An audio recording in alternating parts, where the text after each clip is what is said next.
Земјоделците се едуцираат за новата надоградена ИПАРД-2 програма која ќе се имплементира до 2020 година.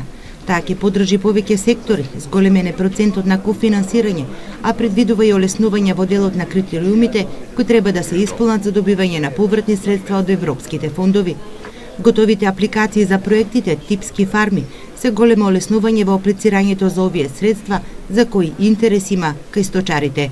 Министерството веќе направило некој исчекор, односно подготовка, а тоа се типизирани фарми кои што ќе дадат стандардна, односно стандардизирање по однос на одгледувањето во свињарството, за месо, говедарство, кокошкарството и така натаму, во сите области, која што е погодност, која што во првиот период имавме недостатоци или проблеми по однос на обезбедување на проекти и така натаму.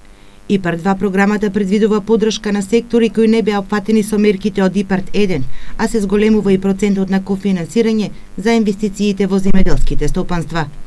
Се надополнуваат типовите на инвестиции со еден нов сектор, тоа е полјоделскиот сектор, и дозволено да се инвестира во полјоделскиот сектор.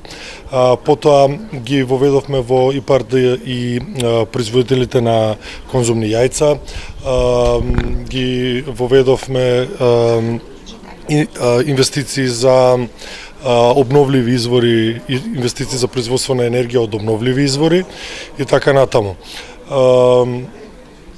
Пред нас сега предстои имплементацијата на новата програма. Очекуваме во брзо време агенцијата да распише јавен повик.